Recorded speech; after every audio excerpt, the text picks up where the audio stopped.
Bapak Sekretaris telah memberikan waktu kepada saya.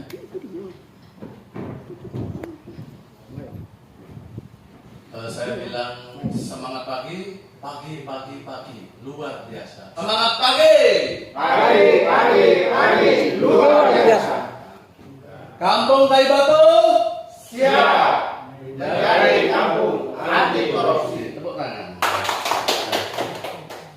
Baik, terima kasih.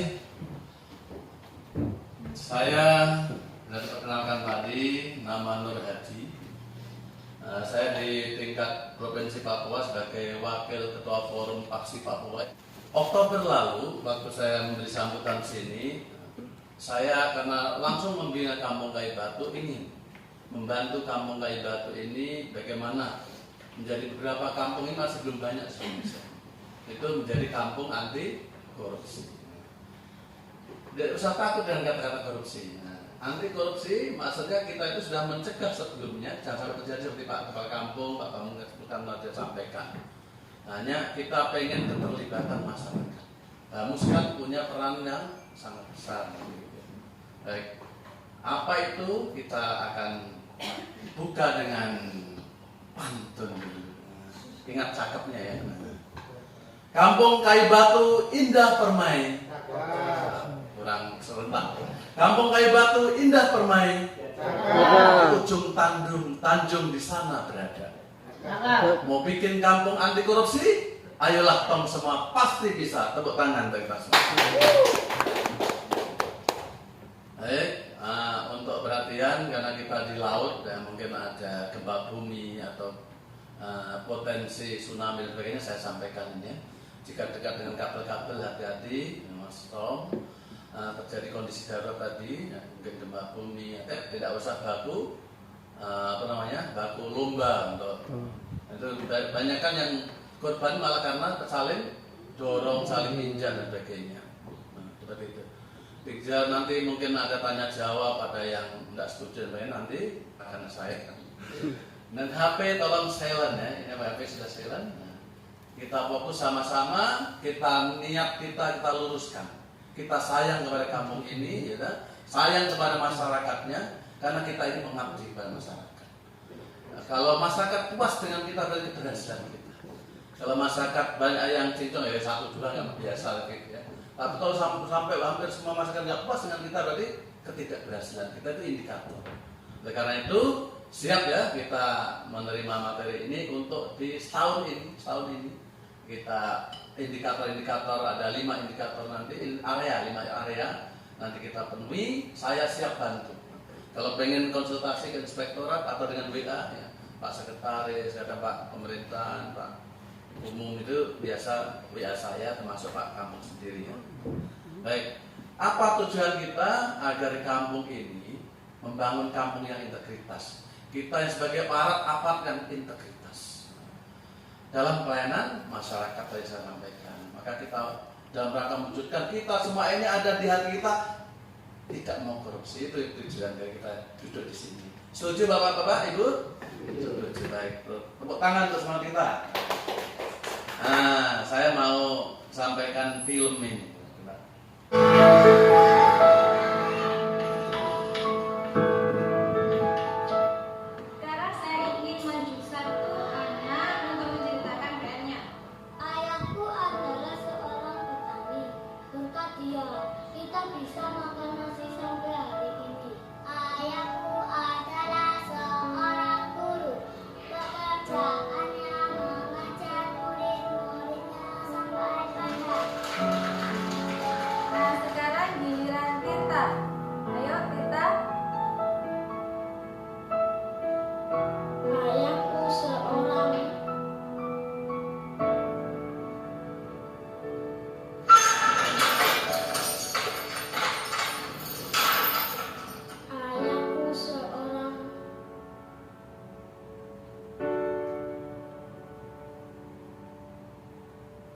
Baik, itu renungan singkat untuk kita semua.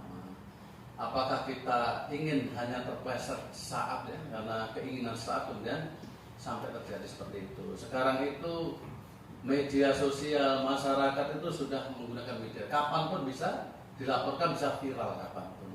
Jadi kita harus intinya hati-hati, ikuti aturan main. Nah, itu aja. Udah aman, nggak usah takut. Yang penting udah sesuai dengan perencanaan dan disesuaikan dengan kalau kita kampung dengan Bamuskam udah sama-sama. Dan sering-sering koordinasi kalau ada kira-kira apa namanya masih ragu-ragu, sering koordinasi. Bahkan bisa koordinasi dengan inspektorat.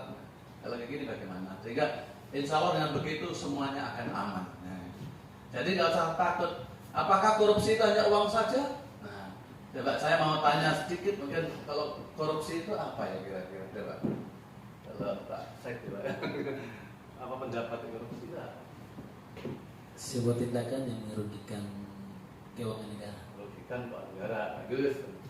Mungkin ikut pendapat aja, kayak apa yang di kepala.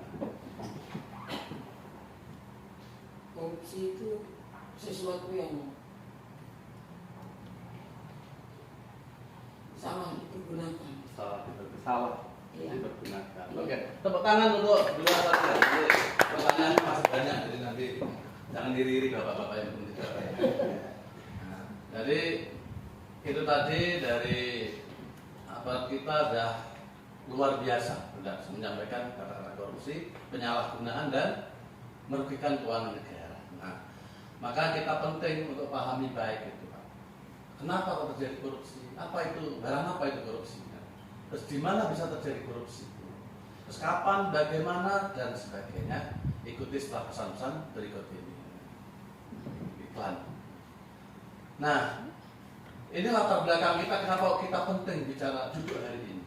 Survei penilaian integritas di Provinsi Papua dan Papua Barat ini nilainya hanya 64 dari 100. 64 terendah di seluruh Indonesia. Jadi kita di Papua ini terendah integritas kita sebagai abdi negara, sebagai pejabat. Jadi pejabat itu tidak usah SN, tapi juga di kampung itu pejabat. Bahkan RT juga pejabat. Seperti itu. Jadi 64. Dan maksudnya apa ini masih rawan dengan korupsi. Nah, kota Jayapura sendiri 70. Nah, bersyukurlah kalau kita di luar biasa 70,1 itu pun masih rentan dengan korupsi. Kalau nasional 72,4 dari bawah standar rata-rata nasional. Jadi masih rentan korupsi. Nah, ini yang dilihat di SPI, survei penilaian integritas, transparansi, pengelolaan sumber daya manusianya. Kadang kan penerimaan pegawai ya kayak rame-rame ini, nah mungkin ada dugaan selipan atau titipan, contohnya pengelolaan belum kapasitasnya dan sebagainya, ini baru penerimaan, belum penempatan, belum naik jabatan, itu masih rentan kita. Terus pengelolaan anggaran, nah, yang tahu kita hanya anggaran saja. Integritas dalam pelaksanaan tugas, nah, sebagai sekretaris tugasnya apa, fungsinya apa jelas. Pada pemerintahan tugasnya apa, fungsinya apa. Terus bagaimana hubungan antaranya? Nah itu. Bamuskam, tugasnya apa dan seterusnya. Perdagangan pengaruh ini. Kalau saya orang berpengaruh di kota, kadang ada orang yang memanfaatkan ini. Kamu nanti bisa masuk pegawai nanti lewat saya. Dan saya kenal dengan wali kota. Nah, itu namanya perdagangan pengaruh. Ada nggak seperti ini? Nah seperti itu kamu. Itu korupsi. Gitu. Pengelolaan pengadaan barang jasa, pengadaan. Nah yang punya CP biasa ikut pengadaan barang jasa. Termasuk di kampung itu juga diatur. Walaupun penunjukan itu harus ada alternatif. Bukan itu lu lagi bukan gitu. Yang paling bagus itu swaswaklola karena melibatkan masyarakat. Tapi kalau hal-hal yang tidak bisa harus mendatangkan dari Bandung dan itu baru pihak ketiga. Nah, itu harus menggunakan metode pengadaan barang dan jasa. Jadi bukan asal tunjuk, tapi ada SOP-nya gitu ya. Terus seperti yang sekarang kita lakukan yaitu sosialisasi anti korupsi, kita sudah tentang satu. Oke? Nah, kenapa sih kok korupsi itu kita perlu mencegah, itu perlu kolaborasi? KPK kan sudah ada, Pak. Bisa dibayangkan KPK sudah ada, sudah lama. Tapi ternyata korupsi malah merajalela. Berarti apa? KPK hanya penindakan. Ada orang yang diduga ini, kan gitu. Tapi yang utama itu pencegahannya ini. Pencegahan. Siapa itu yang bisa mencegah? Kita semua. Makanya kita dilibatkan. Penyuluh anti korupsi. Syukur kalau di kampung Kayu Batu nanti ada penyuluh anti korupsi. seperti saya, sehingga saya nggak perlu turun ke sini, dan saya senang, nah, gitu. Jadi tindak pidana korupsi di Indonesia itu semakin berbahaya seperti penyakit kronis yang menyebar ke kanker gitu. Nah, di mana saja, siapa saja termasuk yang ngomongin bisa korupsi, siapa saja. Jadi seperti itu. Saya, Anda, mereka bisa, siapapun. Nah ini karena kejahatan luar biasa, extraordinary crime itu korupsi. Ini bisa siapa saja, di mana saja, karena itu maksudnya. Oke. Yang kedua, KPK nggak bisa bekerja sendiri, kasihan dia. Dan dia hanya di Jakarta, nggak ada di mana. Paling hanya perwakilan, kan seperti itu. Korsubha seperti yang kita ada. Jadi hanya penindakan, maka perlu ada upaya pencegahan. Maka kita ini inspektorat linear dengan saya sebagai penyuluh anti korupsi itu pembinaan, bukan pembinasaan, pembinaan. Kita turun, kita welcome, siap datang saya siap bantu, siap. Apa? Jangan sampai saya hidup ini gak ada manfaatnya. Sudah tahu kalau maaf ya, kampung ini kan pengelolaan dana masih kurang, kita akui aja di Papua kurang. Kok kita diam saja, dosanya ke saya. Harusnya sesuatu yang sampai di masa akan tidak sampai dan saya tahu diam saja, Tuhan akan menuntut kepada saya. Nah, jadi seperti itu. Jadi motivasi saya hanya untuk bagaimana ada kontribusi. Sudah tahu ada di depan mata seperti ada potensi-potensi ini, kita tidak turut untuk mencegah. Nah, yang ketiga perlu partisipasi semua elemen bangsa. Ya, sebagai kita ini sebagai agen, saya sebagai agen perubahan, maksudnya membuat perubahan. Walaupun sekecil apapun yang bisa kita lakukan, ketua RT ini. Onduafi, sebagai taur, bagaimana sebagai di masyarakat itu semua jadi agen minimal Bapak menjadi agen perubahan di rumahnya untuk karakter anak-anaknya agar kalau jadi orang nanti sudah tahu integritas. Jadi seperti itu.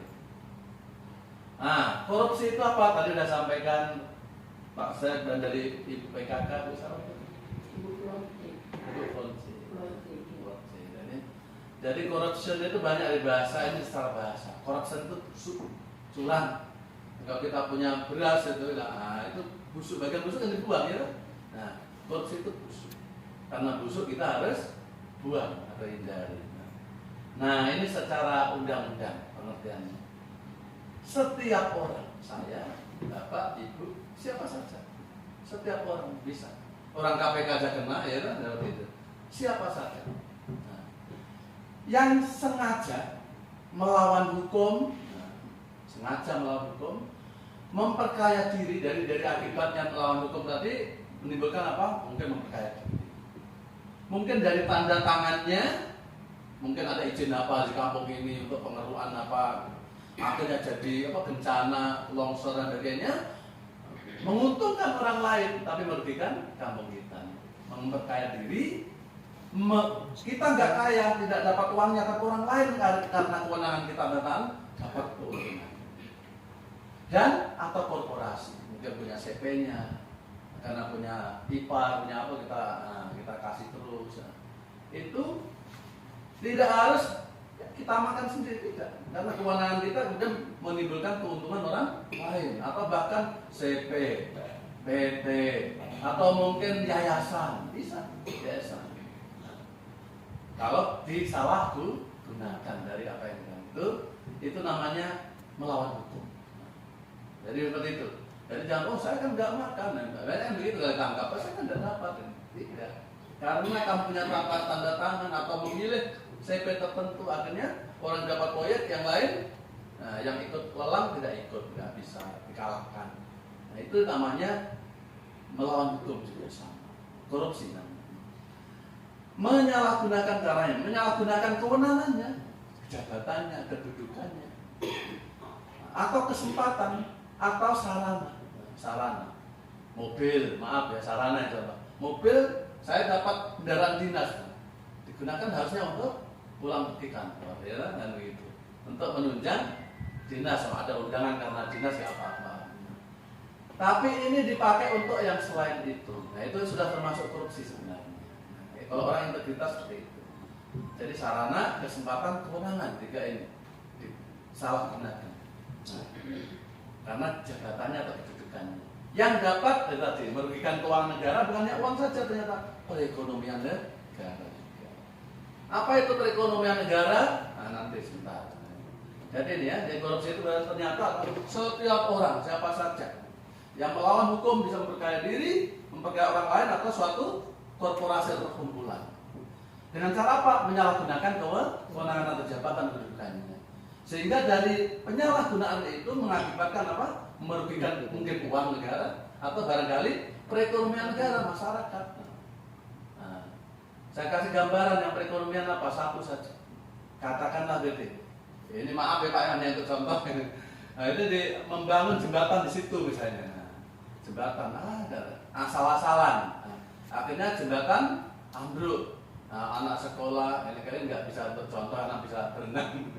Maksudnya contoh, ini harusnya ada mobil atau motor misalnya, harus lewat situ, dagang sayur lewat situ nggak bisa. Karena ambruk, kenapa? Karena speknya tidak sesuai tadi. Nah, karena apa? Sebagian diambil tadi. Itu contohnya merugikan perekonomian negara. Saya sebagai kepala daerah ada ini provinsi, kehutanan. Tanda tangan ada hak pengelolaan hutan, udah tanda tangan. Yang penting dapat suap atau apa. Nah, dikelola, gundul, hujan deras, berapa kerugian perekonomian negara? Sudah apa banjir, ada pengungsi berapa harus dikasih bantuan, banyak sekali. Ini jangan korupsi bukan hanya sekedar uang yang ditiup saja, tapi akibat. Nah, seperti itu. Baik. Bisa ya, itulah korupsi. Ini kerugiannya bisa ekonomi, merusak pasar persaingan. Ya kan? Kita di PBJ misalnya dekat kota, nah, kita tidak fair, nah, kita menangkan salah satu padahal dia speknya nggak sesuai. Kita menangkan akhirnya persaingan seperti ini. Akhirnya orang yang harusnya tidak bisa masuk. Nah, persaingan tak sehat, ekonomi, sosial kemiskinan, bansos ada tepat sasaran, ini termasuk birokrasi pemerintahan, pelayan publik tidak efisien. Pelayan publik diskriminatif. Kalau iparnya atau tetangganya mantan pacar itu istri maksudnya, itu diutamakan yang lain. Nah, itu namanya diskriminatif, tidak boleh. Jadi harus umum. Nah, politik, demokrasi, korup. Nah ini seperti sekarang ini modal kampanye. Karena sudah ambil banyak utang-utang dipakai kampanye nanti jadi. Bagaimana cara kembalikan? Seperti ini di bidang politik bahaya sekali. Hankam seperti alutsista bekas, misalnya ya. Kenapa nggak ada anggaran? Kenapa anggaran dikorupsi? Coba kalau anggaran tidak dikorupsi, kita bisa yang terbaik, yang terbaru lagi. Ini contoh-contoh yang lagi ya. Lingkungan hidup tadi yang saya sampaikan dan berdasarkan hukum dan seterusnya. Ini itu tadi akibat korupsi ternyata banyak sekali di segala bidang. Ternyata akibatnya kita ngeri nggak ya? Ngeri kan? Makanya kita duduk di sini orang-orang terpilih ini yang duduk dan kita bisa mikir seperti ini ternyata. Walaupun di lingkup kita di tingkat kampung. Nah penyebabnya ada berapa teori? Ada triangle teori, ada segi empat ya. Jadi kita satu aja ya. The fraud triangle teori. Ada rasionalisasi, ada tekanan atau pressure, ada opportunity atau peluang. Ini seperti ini. Pressure dan tekanan, maaf ini sekalian kita biar tidak terjadi ya. Ini kampung kayak batu ya. Pressure tekanan, motivasi atau tekanan atasan untuk melakukannya. Nah, ini maaf biasa terjadi di bendara biasanya. Anak atasannya harus padahal nggak sesuai dengan rapnya misalnya. Nah, itu. Pak ini nggak sesuai, bawahan harus mengingatkan, itu sayang mengingatkan. Dia tidak terjadi sesuatu sebenarnya sayang. Nah, Pak mohon maaf ini kan rapnya seperti ini, jadi harus seperti penggunaannya seperti ini. Nah, jadi biasanya pressure ini yang atas ke bawah. Ini umumnya terjadi menurut teori. Yang kedua peluang, opportunity. Itu semua sebenarnya saya nggak malaikat ngomong korupsi, tapi begitu ada peluang tiap juga. Nah, apa terjadi dulu generasi tahun 98, ya kan mahasiswa protes di DPR ya kan, begitu dia jadi menteri sekarang jadi sami mawon, nah seperti itu. Jadi begitu ada peluang dia lakukan, maka kita harus kalau begitu kalau saya suatu saat dapat peluang jangan ada tahu teorinya ini. Saya Mula-mula kayak orang malaikat saja, tapi begitu ada itu cocok juga. Yang ketiga menurut teori ini rasionalisasi, pembenaran. Sebenarnya itu nggak cocokan dicocok-cocokkan. Contoh, maaf saya selaku misalnya ya bendahara, kegiatan ini kan uangnya udah ada nih. Kegiatan ini akan dilakukan nanti tanggal sekian atau bulan depan. Wah, saya pinjam dulu lah. Nah, pakai dulu. Nanti saya kembalikan saat itu dia nggak boleh. Itu namanya pembenaran, dicocok-cocokkan. Nah, secara manusia mungkin terakhir pelaksanaan udah ada dananya ya kan, dia kembalikan. Tapi secara apa ya? Secara apa itu termasuk mencocok-cocokkan. Takutnya kalau nanti nggak bisa juga ya, kembalikan nggak bisa takutnya. Lebih baik aman lah, kita nggak usah gitu. Ini uangnya negara, uangnya rakyat ya sudah. Jadi kita nikmati apa yang ada Tuhan kasih untuk kita. Kita ini mentugaskan untuk itu. Jadi ini teori triangle teori seperti ini. Biasanya terjadi seperti ini.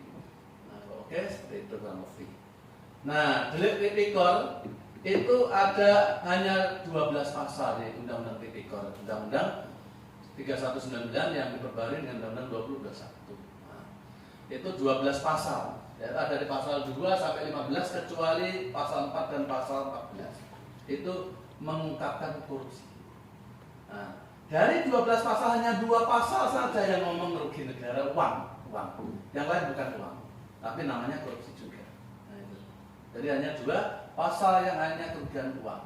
Apalagi kita sudah konvensi Meksiko, kita sudah ratifikasi menjadi undang-undang kita bahwa kerugian keuangan negara tidak lagi menjadi satu-satunya syarat terjadi tindak pidana korupsi, tipikor. Bukan uang lagi, tapi seperti ini. Nah, ini. Ada 7 delik, jadi ada 30 perbuatan di pasal-pasal yang saya sebut tadi, ada 30 perbuatan. Ada kita kelompokkan 7 delik. Yang pertama perbuatan terkait kerugian keuangan negara yang 2 pasal tadi, pasal 2 dan pasal 3, boleh dibuka nanti ya. Yaitu menyalahgunakan aset, bisa juga menyalahgunakan aset. Karena aset itu juga ada nilai uangnya kalau di BPKAD itu ada uang. Termasuk uang markup dan salam marupnya. Markup itu besar-besarin. Harusnya pulpen itu harga misalnya 5.000 dibuat 6.000. Seperti itu contohnya itu namanya markup. Gelembungkan. Yang kedua, ini sudah jelas, ini yang hari ini kita pahami kerugian uang. Ini ada 5 lagi nih, ada 10 pasal itu di 5 ini. Suap menyuap. Apa itu suap? Suap itu pemberian kepada ASN atau pejabat. Nah, karena kedudukannya. Karena dia ada kepentingan. Oh, ini contohnya mau masuk jadi ASN. Mau jadi ASN, CPNS. Dia masih masih sekarang honorer misalnya. Karena dia bisa lolos, kemudian dari ini kemudian kepada pejabat yang bersangkutan, namanya suap. Kalau tidak terima, misalnya saya pejabatnya, terus ada honorer yang jadi ikut tes, dia mau menyuap saya, itu kalau saya terima dua-duanya masuk penjara. Kalau tidak, tapi kita sayang dulu, jangan langsung dilaporkan, tidak. Kalau enggak, ini enggak boleh. Nah, ini tugas saya, begini nggak usah suap saya seperti itu. Jadi disayang dulu, diingatkan. Kalau masih juga, udah pokoknya suap dulu, udah laporkan saja. Jadi ada lihat, lawan, laporkan. Lihat apa ini ada indikasi suap dari tipikor. Lawan bukan kok ditempelin, tidak. Masalah lawannya lawan nafsu yang ada di dalam dirinya. Diingatkan dengan kasih sayang, diingatkan. Kalau masih ngeyel juga, tetap aja melanggar, lalu laporkan. Jadi ada 3 ini, lihat, lawan, lapor. Jangan langsung laporkan, kasihan, nanti terlalu penuh penjara. Jadi siapa tahu itu kan lagi. Jadi seperti itu suap. Penggelapan dalam jabatan, itu ada dokumen yang seharusnya dikeluarkan publik tahu, tapi dia simpan. Atau mungkin kalau ada APH, penegak hukum memerlukan dokumen, dia sembunyikan, namanya penggelapan. Yang ketiga, pemerasan. Nah, beda. Kalau suap tadi tadi penerima jasa ke yang memberi jasa, dari honorer ke pejabatnya yang meluluskan tadi. Kalau pemerasan tidak, saya yang jadi kebalik. Kamu mau lulus enggak? Itu namanya pemerasan. Sekian, itu namanya pemerasan. Beda penjelasan dan suap. Kalau suap itu dari bawah, kalau pemerasan dari atas, dari petugasnya, dari pemerasan. Niat jahat berarti dari siapa? Dari saya. Dari penerima uangnya tadi, dari saya. Itu niat jahat. Kalau suap niat jahat dari bawah tadi, dari pengguna jasa. Nah, yang gratifikasi ini hati-hati. Banyak orang ditangkap nggak sadar kalau itu masuk tipikor di undang-undang tadi, yaitu gratifikasi hadiah. Kalau tadi ada hubungan dengan suap, ya, merasa ada hubungan dengan transaksi, tapi kalau gratifikasi tidak. Saya tiba-tiba jadi bupati misalnya, kalau wali kota, sudah. Kemudian ada orang yang kemudian dia punya CP. Sekarang belum ada lelang PBC belum, tapi dia lagi menikahkan anaknya. Saya datang membawa hadiah. Hadiah itulah gratifikasi. Nah, memang saat itu dia nggak ngurus apa-apa ya, nggak ngurus apa-apa. Tapi kalau hadiah, kalau kita apalagi seperti di inspektorat ini kalau nggak hati-hati, misalnya ya, karena maaf dari desa ini undang takut ada teman-teman ini, kemudian pokoknya dia rajin untuk datang untuk membawa sesuatu hadiah. Itu nggak boleh. Itu namanya gratifikasi. Kenapa? Karena suatu saat dia ada urusan, itu saya yang tersandra kepentingan dulu, kasihan dulu membawakan cincin, membawakan kunci mobil, tapi kuncinya saja. Membawakan ini kok sekarang kok dipersulit, kok diberikan temuan, kok di. Jadi saya tersandra dengan adanya hadiah-hadiah yang tadi. Itu namanya gratifikasi. Secara umum gratifikasi itu hadiah. Tapi secara khusus memang ada gratifikasi yang tidak perlu dilaporkan. Seperti ini saya datang ya, dapat kue, semua dapat, itu bukan gratifikasi. Gratifikasi itu sifatnya diskriminatif, makanya orang itu yang dikasih, yang lain tidak. Pelatihan dapat buku, itu yang satu set itu, itu semua dapat, itu bukan gratifikasi. Gratifikasi itu kan ada suatu niat, tapi untuk nantinya. Ada suatu pamrih, sehingga kita yang sebagai pelayan ini terjerat dengan tersandra dengan utang. Itu namanya gratifikasi. Ya. Ini biang keroknya korupsi ini sudah. Gara-gara ini kemudian suatu saat itu tadi diskriminatif. Kemudian kalau dia punya CV ajuan dia diloloskan. Terjadi akhirnya semua suap dan perusahaan dan sebagainya. Yang berikutnya benturan kepentingan. Ini juga nanti akan ada filmnya sedikit gambarannya. Benturan kepentingan itu saya misalnya ya, saya pejabat dinas pendidikan misalnya ya, dinas pendidikan. Kemudian istri saya punya CP yang biasanya lihat kelas, sekolah, nah itu. Kemudian dia ikut lelang, atau kalau penunjukan dia, bagaimana ini istri sendiri, masa nggak di, nah itu. Benturan pertengkaran batin, nah, karena ada kepentingan, nah itu tadi namanya benturan kepentingan.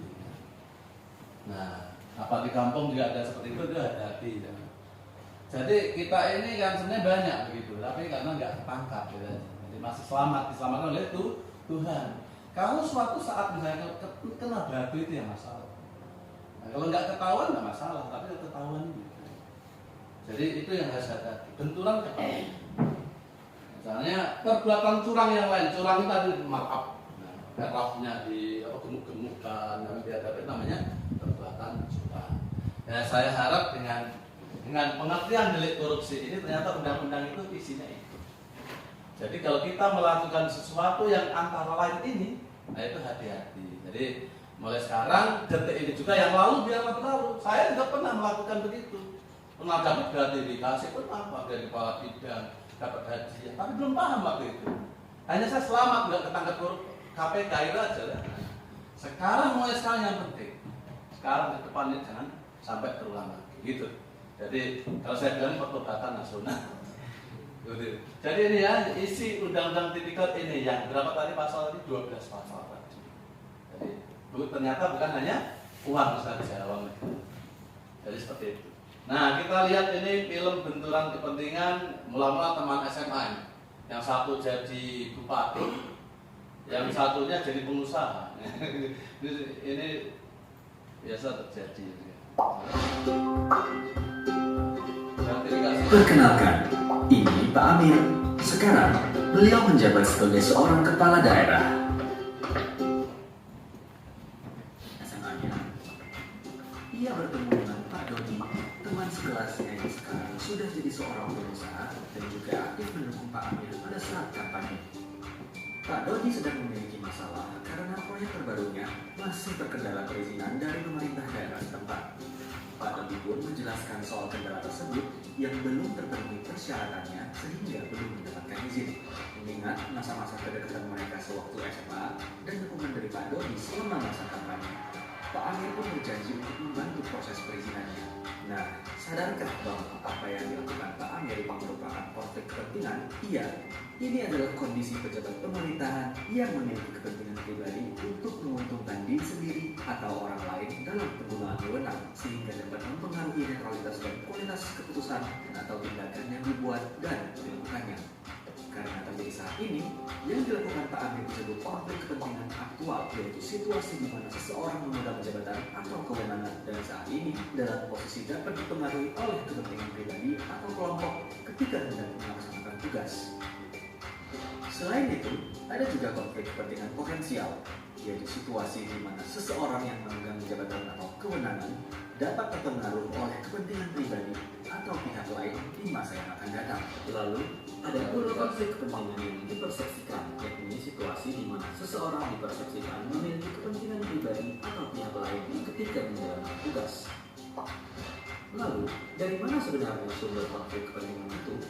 Bisa dari hubungan afiliasi, rangkap jabatan dan moonlighting, atau biasa disebut pekerjaan sampingan, kepemilikan aset, kelemahan sistem organisasi, kepentingan pribadi, hingga gratifikasi. Iya, gratifikasi bisa menjadi sumber munculnya konflik kepentingan.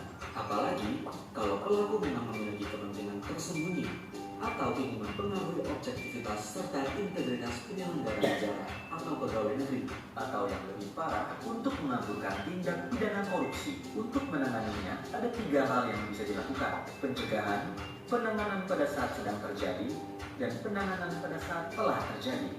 Pencegahan dimulai dari refleksi diri. Coba tanyakan ke diri sendiri, apakah tindakan kita sesuai dengan etika dan standar yang berlaku tentang benar dan salah? Lalu, amati lagi integritas kita. Sudahkah kita jujur dan menjaga integritas kita? Terakhir tentang nilai. Apakah yang akan kita lakukan ini sudah selaras dengan nilai pribadi, institusi, atau lembaga yang kita wakili? Selain dari refleksi diri, tentu kita harus menurunkan risiko, seperti menghindari rangkap jabatan, menjauhkan kepentingan pribadi dalam pelaksanaan tugas, menolak gratifikasi yang terkait jabatan, serta membatasi interaksi dengan pihak-pihak yang berpotensi dipersepsikan memiliki konflik kepentingan oleh publik. Selain itu, kita juga wajib berkontribusi dalam perbaikan sistem pengelolaan konflik kepentingan agar hal tersebut tidak terjadi.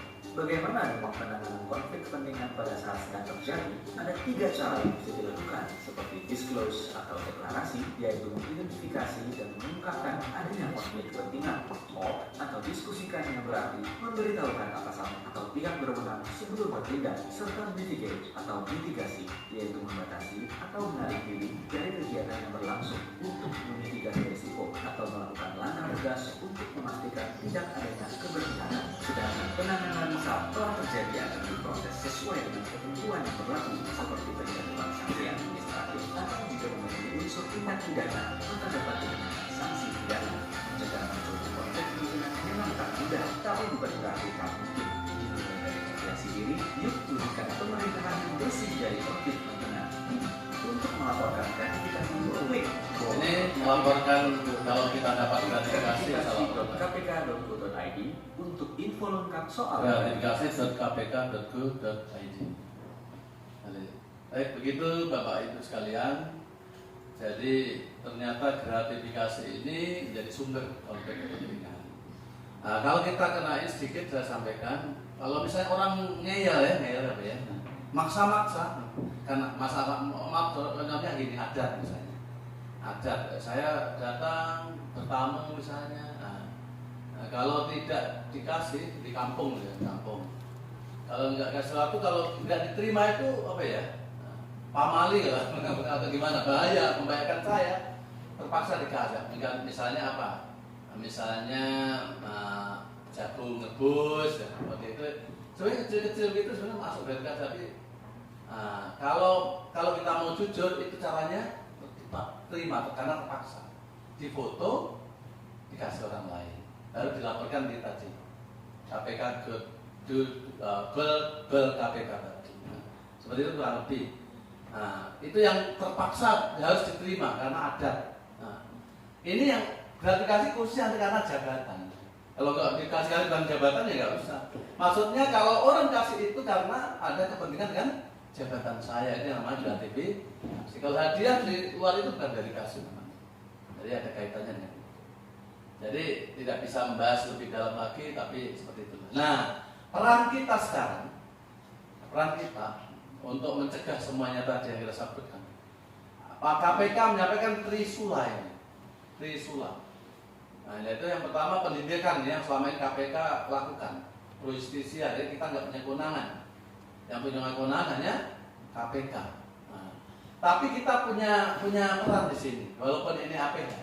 Yaitu tadi kalau kita melihat teman kita, atasan kita, bawahan kita, yang ada di lingkungan kita kemudian melakukan salah satu dari tadi, itu kan udah lihat namanya, lihat itu udah ada bukti, udah ada saksi, kita saksi. Lawan itu maksudnya nasihati dulu, nasihati, diingatkan, ya. Introspeksi tadi yang namanya kan, apa namanya introspeksi tadi ya. Jadi introspeksi diri, oh ini bahaya enggak ini? Enggak bahaya Pak, ini bahaya enggak ini? Nah, itu seperti itu. Kemudian berkata yang benar, lawan berkata yang Pak, ini Bu, ini nanti bahaya. Enggak ketahuan, ini enggak tahu, tapi Tuhan juga tahu, ya kan? Itu jadi lawan dulu. Ini bukan lihat lawan lalu laporkan, bukan lihat lawan laporkan, lihat lawan. Jadi anggap orang lawan kemudian laporkan tidak. Lihat, koma, ya kan? Nah, kalau memang ada indikasi ke sana, lawan dulu. Jadi dinasehati, diingatkan. Kalau masih dia ngeyel atau dia merapat, apa kamu tidak usah benar. Terus dia melakukan, laporkan, wajib untuk laporkan. Kalau gratifikasi tadi ke KPK tadi, nah itu. Laporkan ke kepolisian, kalau ada yang divisi yang namanya yang korupsi, penindakan tipikor, tidak harus KPK, dari kepolisian bisa. Jadi sekarang itu gampang melaporkan orang, tapi harus ada 2 alat bukti yang cukup, nah itu dan seperti itu.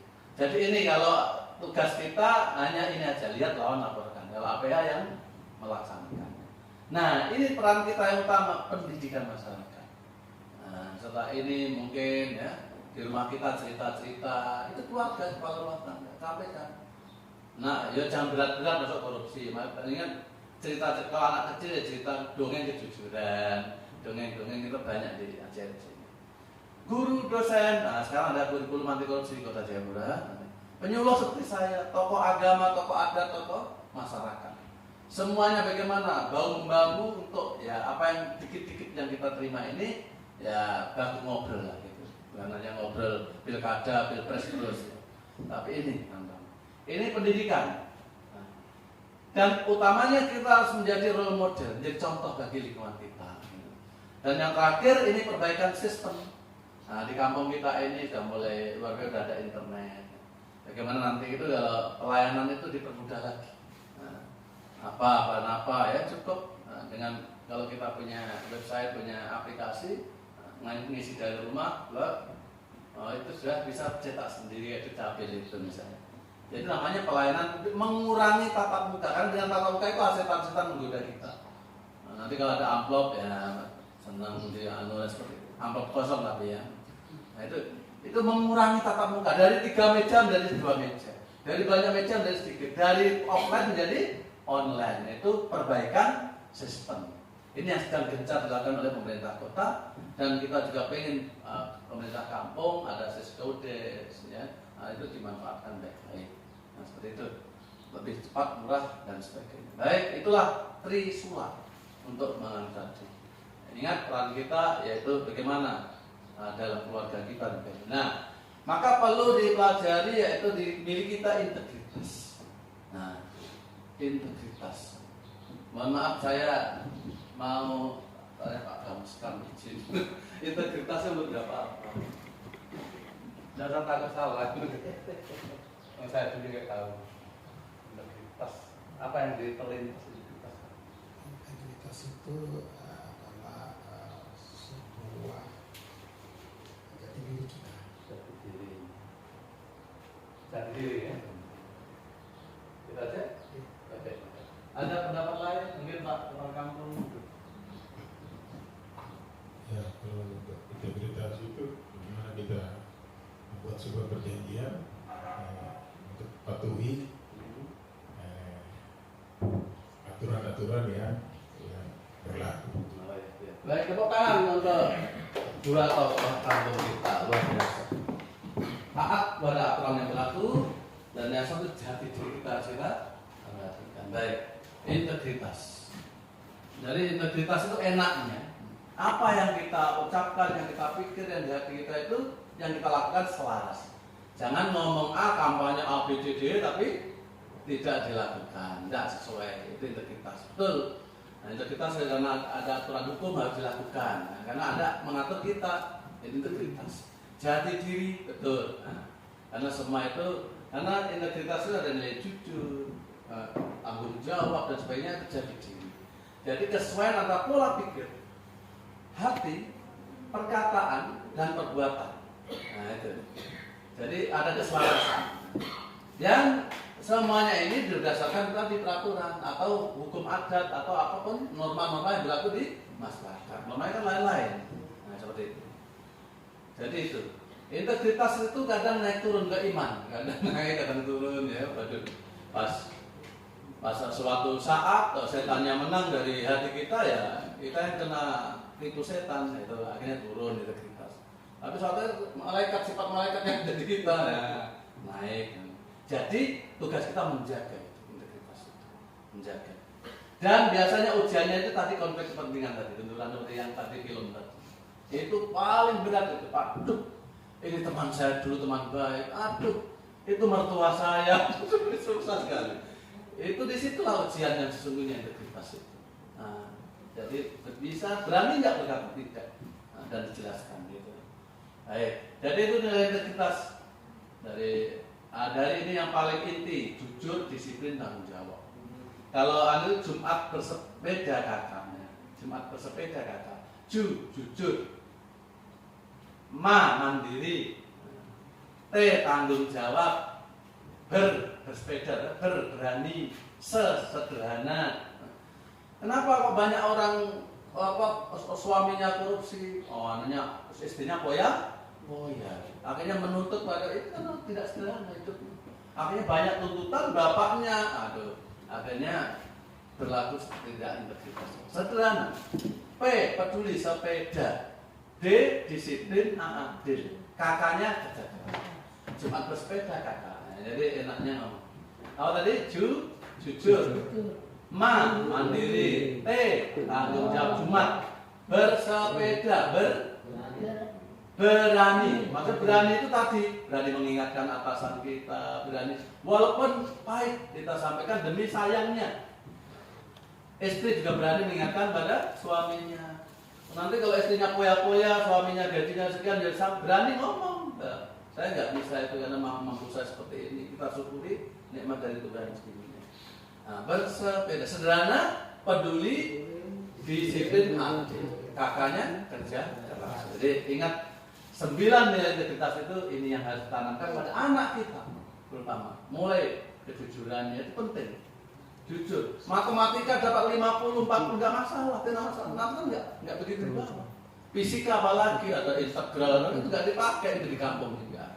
Tapi ini kejujuran, kedisiplinan, tanggung jawab. Ini siapapun. Ini nilai-nilai dasar tadi. jati diri, kata Pak Bamsud tadi. Ini tolong bagaimana kita kalau ada rapat-rapat dengan pertemanan dengan warga kampung ini, tolong saya titip ini bagaimana mulai membiasakan anak-anak kita. Nah sekarang kampung anti korupsi.